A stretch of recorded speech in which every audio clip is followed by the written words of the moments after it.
Hi, Marty. So you have a nice start on your assignment.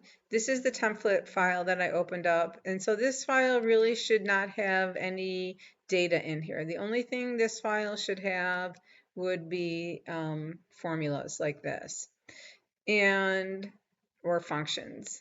Um, Here, let's see.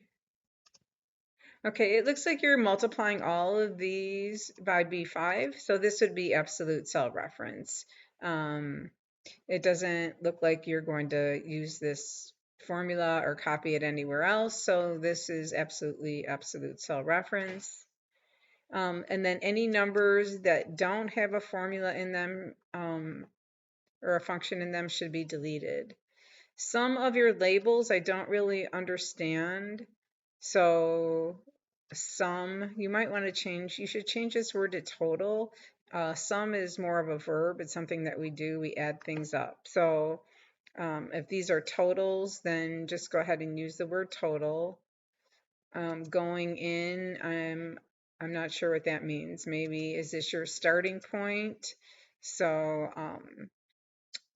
you might be able to um, say balance, use the word balance here that you're carrying over from something else. I am your chart here. You should make a couple different charts because the savings numbers are so skewed from the needs and the wants. It doesn't really show a good comparison. And it also isn't even showing any values really here because these values are so much more. You could change your values over here starting with 0 and maybe go up in increments by 10. But again, the values are so skewed from each other. So you could combine the needs and the wants. These values look a little bit closer, or maybe make a chart for each one. I'm not sure what check means. I'm not sure what check means and saved. So I don't understand what that means. Maybe you spent the money that you spent and the money that you saved. Um, Sorry. So again, some vocabulary, maybe update it so it makes a little bit more sense. And again, so anything that doesn't have a formula or a function in it on the template file should be deleted. Oops, I'm not sure why it's saying that, but so delete, delete, and then you can see as you delete values that are being affected, everything gets updated. And that way, it's a nice clean template that you can open up every other week and add your information that you want to add.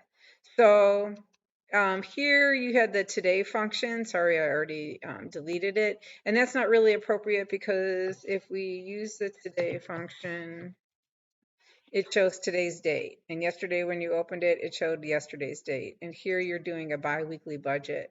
So here you can just type week of, whoops, and just leave it just like that. And then every time you open up your template, you'll enter the week that you want to enter. So again, I'm just going through and deleting anything that's a value and not a formula or a function. And some of these I noticed, for example, here you're multiplying by 0.92, but I'm not sure where that value is coming from, why you're multiplying by that. So maybe a little bit more explanation, or these numbers can be somewhere and you could use cell reference so that way if you need to change these values, you can easily change them without having to go into the cells.